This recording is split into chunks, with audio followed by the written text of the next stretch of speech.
So hello and welcome दोस्तों, मेरा नाम है अर्पित और आप देख रहे हैं थंडर स्ट्राइक। मुझे पता है कि आपको थंबनेल देख के घंटा कुछ समझ में नहीं आया होगा कि आज का टॉपिक क्या है। तो आज का टॉपिक है टूर्नामेंट ऑफ द अवेंजर्स। सभी अवेंजर्स को एक साथ लड़वाऊंगा और एट द एंड जो भी बचेगा वही इस फाइट का विनर होगा। तो ये जानने के लिए कौन है इस फाइट का विनर या फिर कौन बचेगा at the end, make sure आप वीडियो को एंड तक देखेंगे। तो वीडियो को स्टार्ट करते हैं 3 डिटेल्स के साथ। तो पहली डिटेल ये है कि मैं इस फाइट में MCU वर्जन्स का नहीं, कॉमिक वर्जन्स का कंपैरिजन करूंगा। तो प्लीज़ ये मत मेंशन करना कि MCU में ये हो चुका है, ये हो चुका है। ये पूरी तरह से कॉमिक बेस्ड आउट है। और MCU में कुछ सुपर हीरोज की पावर लेवल काफ़ी कम कर दी गई है, जैसे हल्क और थॉर। तो प्लीज़ आप अगर हल्क और थॉर फैन है तो वीडियो को पूरा एंड तक देखिएगा विदाउट स्किपिंग। तो दूसरी चीज़ के बारे में जानते हैं। दूसरी चीज़ ये है कि मैं कॉमिक के अंदर मोस्ट पावरफुल फॉर्म्स का इंक्लूड नहीं करूंगा, क्योंकि मोस्ट पावरफुल फॉर्म्स इंक्लूड करने के लिए एक सेपरेट वीडियो की ज़रूरत है, ना कि इसी वीडियो में कच्ची बुच्ची की तरह भर देने। और तीसरी डिटेल है कि इस वीडियो के अंदर मैंने अवेंजर्स के सिवाय 2 कैरेक्टर्स को और इंक्लूड किया है, और वो 2 कैरेक्टर्स है सेंट्री और स्क्वायरल गर्ल। इन दोनों के बारे में मैं वीडियो में आपको आगे जाके बताऊंगा, तो डोंट वरी अगर आपको नहीं पता स्क्वायरल गर्ल के बारे में। तो सबसे पहले हम स्ट्रीट लेवल या फिर लो लेवल की बात करेंगे, क्योंकि इस फाइट में इनका इम्पैक्ट बिल्कुल भी नहीं होगा। और पहले हम ऐसा कुछ करेंगे कि इनमें जो विनर होगा वो अगले राउंड में आगे के सुपर हीरोज से लड़ने जाएगा। तो इस स्ट्रीट लेवल की लिस्ट में मैंने 2 अवेंजर्स और एक अदर कैरेक्टर को इंक्लूड किया है, जहां 2 अवेंजर्स हैं नताशा भाया और हॉकाई दीदी, और वही तीसरी कैरेक्टर है स्क्वायरल गर्ल। तो अब इन तीनों में कौन जीतेगा पहले इसके बारे में डिस्कस कर लेते हैं। सबसे पहले बात करें दीदी और भाया, नताशा दीदी और हॉकाई भाया की। तो इन दोनों की फाइट काफ़ी इंटरेस्टिंग होगी, और MCU तथा कॉमिक्स दोनों के अंदर ये बिल्कुल इक्वली मैच्ड है। लेकिन अगर मुझे किसी को अपना वोट देना हो तो मेरा वोट नताशा के साथ है, क्योंकि हॉकाई के पास एक लिमिटेड रिसोर्सेस हैं। लिमिटेड तो नताशा के पास भी है, पर मोर देन हॉकाई है, क्योंकि हॉकाई के पास 36 एरो और बस उसकी मार्शल अटैक्स और ट्रिक्स ही बची हुई होती हैं, जबकि नताशा के पास इससे ज़्यादा मार्शल आर्ट और ट्रिक्स हैं, और उसके साथ उसके पास और भी कई गैजेट्स हैं जो इजीली एक नॉर्मल ह्यूमन को पैरालाइज या फिर नॉकआउट करने की पावर रखते हैं। अब मुझसे इस चीज़ पे बहस मत करने लग जाना कि नताशा कम पावरफुल है, हॉकाई ज़्यादा पावरफुल है, क्योंकि कोई भी इन दोनों में जीते at the end at least tournament के विनर तो ये दोनों तो होंगे ही नहीं। लेकिन तब भी मुझे ऐसा लगता है कि नताशा हॉकाई से एक अपर ग्रेड पर है। तो अगर रही बात नताशा और स्क्वायरल गर्ल की, तो इस फाइट में स्क्वायरल गर्ल काफ़ी इजीली जीत जाएगी। अब इसका एक रीजन है, क्योंकि स्क्वायरल गर्ल बहुत हद तक एंटमैन से मैच करती है, क्योंकि स्क्वायरल गर्ल के पास भी अपनी स्क्वायरल्स हैं जिनका वो यूज कर सकती है एक नॉर्मल ह्यूमन को बीट करने में, और इनकी संख्या थाउजेंड्स, इवन कभी कभी तो मिलियंस में भी चली जाती है। तो अगर उसने मिलियंस की लार्ज अमाउंट में स्क्वायरल्स को अटैक करने के लिए भेज दिया तो नताशा कितनों को मारती फिरेगी। तो स्ट्रीट लेवल सुपर हीरोज में स्क्वायरल गर्ल विनर होगी, तो मैं स्क्वायरल गर्ल को लो लेवल से मिड लेवल सुपर हीरोज के पास फाइट करने के लिए भेजूँ। तो अब मिड लेवल सुपर हीरोज में मैंने 2 को रखा है, वो है कैप्टन और स्पाइडरमैन, और साथ में एक बोनस यानी एंट मैन को भी, क्योंकि बाय 2 और गेट 1 फ्री। तो इस आधार पे मैंने एंट मैन को भी इंक्लूड कर लिया है। सो अगर इन तीनों से मैं स्क्वायरल गर्ल की फाइट करवाऊँ तो स्क्वायरल गर्ल इनमें से किसी को भी बीट नहीं कर सकती, सिवाय कैप्टन और स्पाइडी को छोड़ करके। कैप्टन स्पाइडी को छोड़ करके बचेगा कौन? और रही बात एंटमैन वर्सेस स्क्वायरल गर्ल की, तो एंटमैन इस फाइट का विनर होगा, क्योंकि एंटमैन के पास पावरफुल एंट्स हैं, जिनमें कुछ बुलेट आंट्स भी हैं, और बुलेट आंट इतनी ज़्यादा अग्रेसिव और पावरफुल होती हैं कि वो एक ही बाइट में नॉर्मल ह्यूमन को बीट कर सकती है। और स्क्वायरल गर्ल तो एक स्क्वायरल और ह्यूमन का मिक्सचर है, तो डेफिनेटली बुलेट आंट एक ही बाइट में उसे डिस्ट्रॉय कर सकती है। और रही बात कैप्टन और स्पाइडी की, तो कैप्टन और स्पाइडी भी बहुत ज़्यादा पावरफुल हैं, लेकिन वो स्क्वायरल गर्ल को बीट नहीं कर सकते हैं। लेकिन तब भी स्क्वायरल गर्ल भी इन दोनों को बीट नहीं कर सकती। सो मैं यहाँ पे इन चारों को ऊपर लेके जाऊँगा, लेकिन एंटमैन की वजह से स्क्वायरल गर्ल यहाँ पे नॉकआउट हो जाएगी। और रही बात कैप्टन स्पाइडी और एंटमैन की फाइट में, तो एंटमैन अगर जायंट मैन में ट्रांसपोर्ट हो गया तो स्पाइडी का तो खेल ख़त्म ही हो जाएगा, और अगर उसने एंड्स की मदद ली तो वो कैप्टन को भी बीट कर सकता है। तो अब मैं आगे बढ़ता हूँ जायंट मैन या फिर एंटमैन को आगे की राउंड में लेकर के। तो अब आता है हाई लेवल सुपर हीरोज का राउंड, जो बहुत ही ज़्यादा ओपी होते हैं, यानी जिनका पावर लेवल इतना ज़्यादा होता है कि अगर वो मैक्स पोटेंशियल पे इंक्रीज करे तो वो कॉन्टिनेंट, इवन कभी कभी तो छोटे छोटे प्लैनेट्स भी डिस्ट्रॉय कर सकते हैं।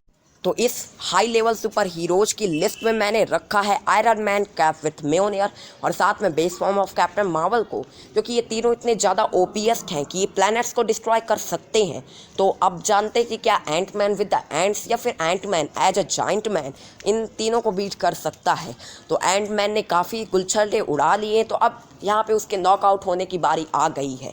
और ऐसा मैं इसलिए कह रहा हूँ क्योंकि आयरन मैन के सूट्स गोल्ड टाइटेनियम से बने होते हैं और भले ही बुलेटान बहुत ज़्यादा अग्रेसिव और शार्प दांतों वाली होती है, लेकिन तब भी वो गोल्ड टाइटेनियम को क्रश नहीं कर सकती। इवन इसके लिए उसे थॉर जितनी स्ट्रेंथ चाहिए। और म्यूनियर की वजह से कैप के पास सुपर ह्यूमन लेवल ड्यूरेबिलिटी या फिर कहे तो गॉड लेवल ड्यूरेबिलिटी मिल जाती है, जो कभी भी बुलेट एंड की वजह से डिस्ट्रॉय नहीं होगी। और कैप की सिर्फ एक ही लाइटनिंग और बुलेट एंड्स बुलेट की स्पीड से गायब हो जाएंगी। और रही बात कैप्टन मार्वल की, तो कैप्टन मार्वल हवा में उड़ सकती है और जिसकी वजह से बुलेट एंड्स कभी उसे हर्ट ही नहीं कर पाएंगी। एवन कैप्टन मार्वल को हवा में उड़ते देख बुलेट एंड्स नाचने के सिवा कुछ भी नहीं कर सकती। और कैप्टन मार्वल का एक photon blast Ant Man as a giant man के लिए बहुत है। तो अब बात करेंगे very high level super heroes में कौन विनर होगा। तो very high level super hero यानी base form of Captain Marvel versus Iron Man versus Cap with म्योनियर। तो अगर इन तीनों की फाइट होती है तो सबके पास 50-50 चांसेस हैं एक दूसरे को बीट करने पे। लेकिन कैप के पास डिसएडवांटेज भी है कि वो फ्लाई नहीं कर सकते, जबकि आयरन मैन और कैप्टन मार्वल फ्लाई कर सकती है। तो इसकी वजह से आयरन मैन और कैप्टन मार्वल के पास एक एज होगा कैप को बीट करने का। और अगर आयरन मैन और कैप्टन मार्वल एक थोड़ी डिस्टेंस से बना करके कैप पर अटैक करे तो कैप को नॉकआउट कर सकती हैं। तो very high level super heroes में एक बंदा यानी कैप विथ म्योनियर नॉकआउट हो गया है। रही बात कैप्टन मार्वल के base form versus Iron man की, तो काफ़ी अच्छा कंपैरिजन होगा। लेकिन कॉमिक्स के अंदर कैप्टन मार्वल आयरन मैन को बीट करने का पोटेंशियल रखती है और साथ में आयरन मैन भी कैप्टन मार्वल को बीट करने का पोटेंशियल रखता है, क्योंकि दोनों के पास कंसीडर अमाउंट ऑफ पावर है जो एक दूसरे को बीट करने के लिए काफ़ी है। लेकिन आयरन मैन ने बहुत सारे फीट शो कर रखे हैं कैप्टन मार्वल की कंपैरेबली, क्योंकि उसे ज़्यादा एमसीयू और कॉमिक्स दोनों में उसे ज़्यादा स्क्रीन टाइम मिला है। तो इसकी वजह से आयरन मैन के ज़्यादा फीट्स होने की वजह से मैं ऐसा कभी भी नहीं कहूँगा कि कैप्टन मार्वल आयरन मैन को बीट कर सकती है। So Captain Marvel versus Iron Man का रिजल्ट मैं आप पे छोड़ता हूँ। आप क्या सोचते हो इस टॉपिक के ऊपर अपना कमेंट ज़रूर करके बताइएगा। लेकिन अगर मुझे किसी को वोट देना हो इस फाइट में तो मेरा वोट यार आयरन मैन के साथ है। लेकिन हम सभी जानते हैं कि कैप्टन मार्वल अगर गुस्सा हुई तो वो अपने बाइनरी फॉर्म में कन्वर्ट हो जाएगी। तो अगर कैप्टन मार्वल बाइनरी फॉर्म में कन्वर्ट हुई तो आयरन मैन कैप्टन मार्वल को बीट नहीं कर सकता कॉमिक्स के अंदर। लेकिन पूरी तरह से श्योर होके ये भी नहीं कहा जा सकता कि कैप्टन मार्वल बाइनरी फॉर्म में कन्वर्ट ही हो जाएगी फाइट के अंदर, क्योंकि कभी कभी वो अपने मोस्ट पावरफुल फॉर्म या फिर अपने मोस्ट पावरफुल विलन से भी फाइट करते हुए जिसमें वो हार रही होती है तब भी वो बाइनरी में कन्वर्ट नहीं होती है। सो हम ऐसा बिल्कुल भी नहीं कह सकते कि कैप्टन मार्वल बाइनरी में कन्वर्ट हो जाएगी आयरन मैन की फाइट के साथ। इवन एक बार जब आयरन मैन और कैप्टन मार्वल की फाइट हुई थी सिविल वॉर 2 में, तब भी कैप्टन मार्वल बाइनरी फॉर्म में कन्वर्ट नहीं हुई थी। तो ओवरऑल कैप्टन मार्वल और आयरन मैन को मैं very high level super heroes के पास भेजूंगा फाइट करने के लिए, ताकि इन दोनों का खेल ख़त्म हो और हम थोड़ा आगे बढ़ें अपने इस टूर्नामेंट में।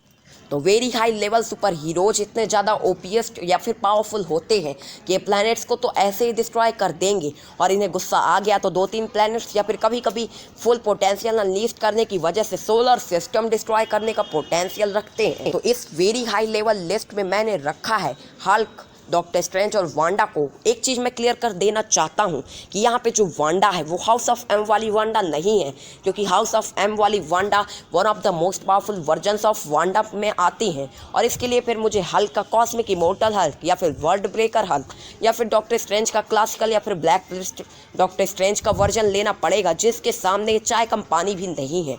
सो मुझे उस फॉर्म को इंक्लूड नहीं करना, क्योंकि वो उसका one of the most powerful form है। और हम यहाँ पे बेस फॉर्म ऑफ वांडा की बात करेंगे, जिसके पास कोई भी ऐसी पावर्स नहीं है कि वो नो मोर बोल करके किसी भी चीज़ को नो मोर कर देगी। लाइक वो नो मोर अवेंजर्स बोल के अवेंजर्स को डिस्ट्रॉय नहीं कर सकती, क्योंकि बेस फॉर्म में उसके पास ये पावर नहीं है। बेस फॉर्म के अंदर वो सिर्फ टेलीपैथी और टेलीकाइनेसिस की हेल्प से अवेंजर्स को बीट करने का पोटेंशियल रखती है। लेकिन मैं तब भी एक चीज़ क्लियर कर दूं कि वांडा की टेलीकाइनेसिस इतनी ज़्यादा पावरफुल है कि वो ओरो को डिस्ट्रॉय कर सकती है। और हम शुरू में भी हमने देख रखा है, जिस तरह उसने स्वॉर्ड को डिस्ट्रॉय किया उसी तरह वो ओरो मेटल को भी डिस्ट्रॉय कर सकती है। अब अगर वांडा वर्सेस आयरन मैन या फिर वांडा वर्सेस कैप्टन मार्वल हो तो कौन जीतेगा किस सिनेरियो में? तो आयरन मैन वर्सेस वांडा में जो पहले अटैक करेगा वही इस फाइट का विनर होगा। आयरन मैन ने पहले अटैक कर दिया तो वांडा खत्म, और वांडा ने पहले अटैक कर दिया तो आयरन मैन खत्म।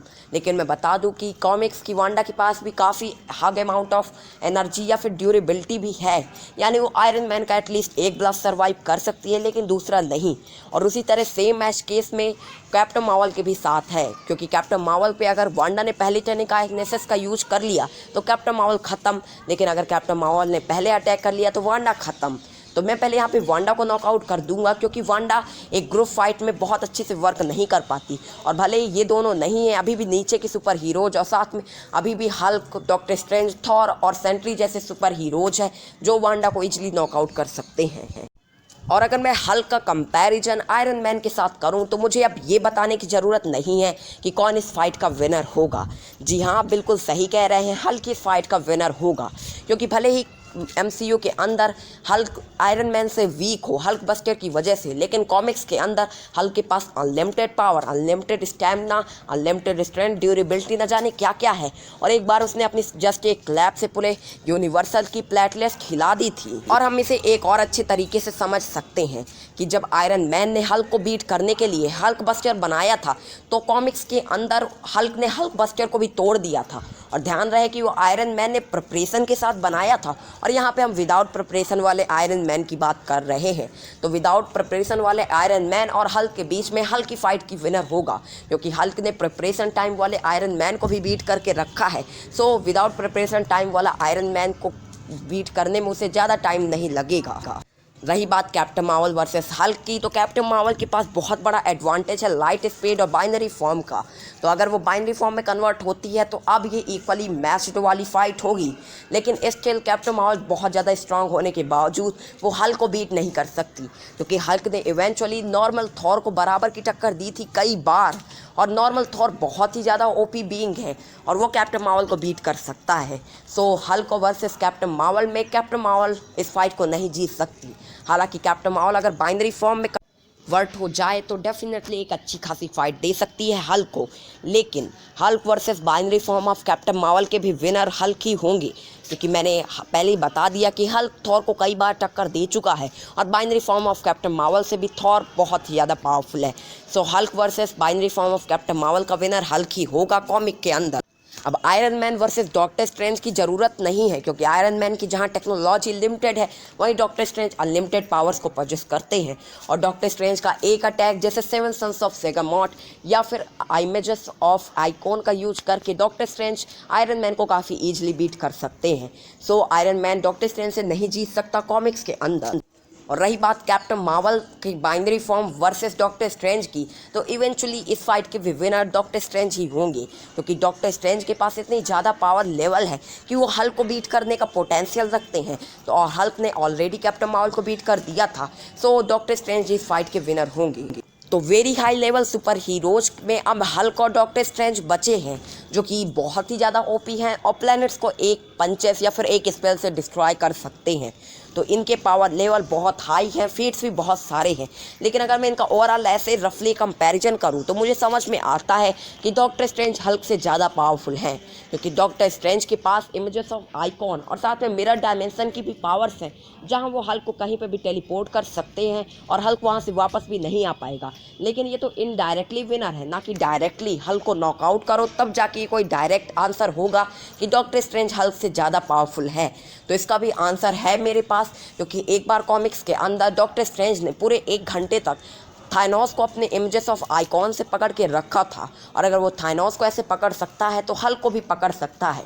और 1 घंटे तक हल्क शांत थोड़ी ना खड़ा रहेगा, हल्क चिल्लाएगा और जब उसकी पूरी एनर्जी या फिर स्टैमिना ख़त्म हो जाएगा तब वो ब्रूस में कन्वर्ट हो जाएगा और फिर डॉक्टर स्ट्रेंज उसे बीट कर देंगे। और मुझे ये बात बताने की ज़रूरत नहीं है कि ये फाइट बहुत बहुत ज़्यादा क्लोज होगी, क्योंकि हल्क ने भी बेस फॉर्म ऑफ थॉर को बराबरी की टक्कर दी थी और बेस फॉर्म ऑफ थॉर बहुत ही ज़्यादा ओपी है, लेकिन still Hulk base form of Thor को बीट तो कभी भी नहीं कर सकता। Eventually base form of Thor ज़्यादा पावरफुल है हल्क के कंपैरिजनली। So overall Doctor Strange Hulk को बीट कर सकते हैं अपनी स्पेल्स मैजिकल पावर्स की मदद से। तो very high level super heroes की लिमिट तक डॉक्टर स्ट्रेंज इस फाइट के विनर होंगे और अभी तक नीचे कोई भी सुपर हीरो डॉक्टर स्ट्रेंज को बीट नहीं कर सकता, इवेंचुअली ना तो हल्क और ना ही binary form of Captain Marvel.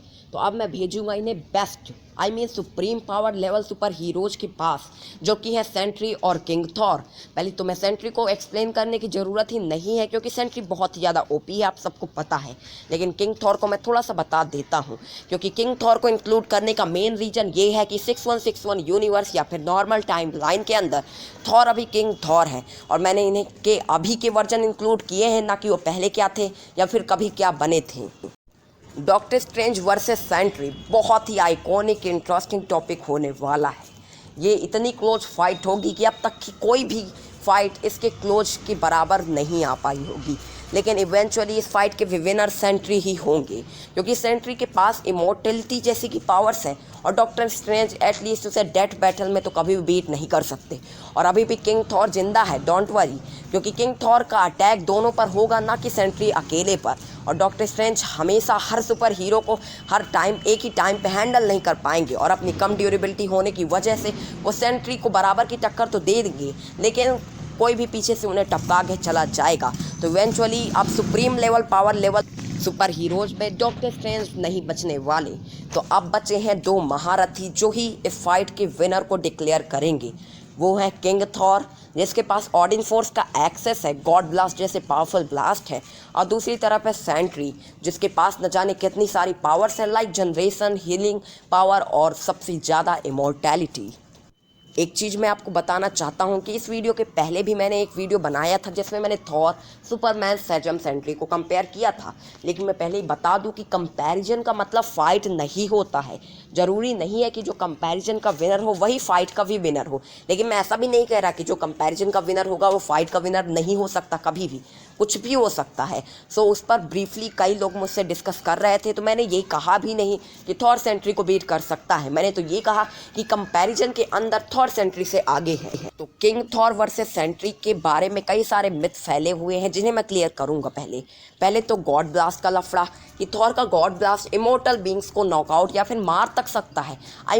Sentry true immortal being नहीं है। पहली चीज़, वो एक नाई इमोर्टल बीइंग है, क्योंकि ट्रू इमोर्टल तो लिविंग ट्रिब्यूनल भी नहीं है, तो सेंट्री भी कहाँ से हो जाएगा, क्योंकि लिविंग ट्रिब्यूनल को भी बियॉन्डर से बीट करके मार दिया था, साफ साफ बोल लूँ तो अगर रही बात सेंट्री थॉर के गॉड ब्लास्ट से डिस्ट्रॉय हो जाएगा, ये बात सच है, लेकिन अब ये फाइट ख़त्म होगी, ये बात झूठ है, क्योंकि सेंट्री के पास रीजनरेशन कैपेबिलिटी है। और ऐसे एक बार हुआ था जब सेंट्री को किसी ने डिस्ट्रॉय कर दिया था और उसके बाद वो दोबारा रीजनरेट कर चुका था, तो उसने दोबारा रीजनरेट कर लिया था, ना कि फाइट वहीं पे ख़त्म हो गई थी। तो गॉड ब्लास्ट का रोल सिर्फ इतना होगा कि वो कुछ टाइम के लिए सेंट्री को डिस्ट्रॉय कर देगा, लेकिन इवेंचुअली सेंट्री वापस आ जाएगा।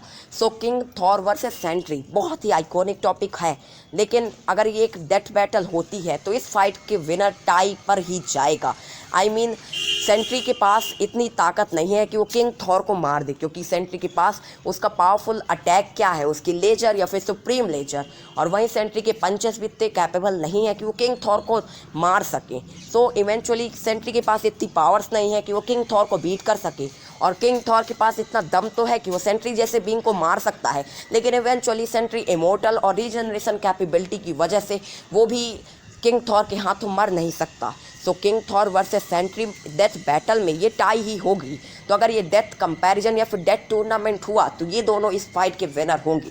तो अब इपिक टूर्नामेंट की बात कर लेते हैं, जहाँ पे एक इपिक बैटल होगी सेंट्री वर्सेस किंग थॉर की, जहाँ पे कोई एक बंदा नॉकआउट बस होगा, उसके डेथ या फिर किल के बारे में कोई भी बात नहीं करेगा।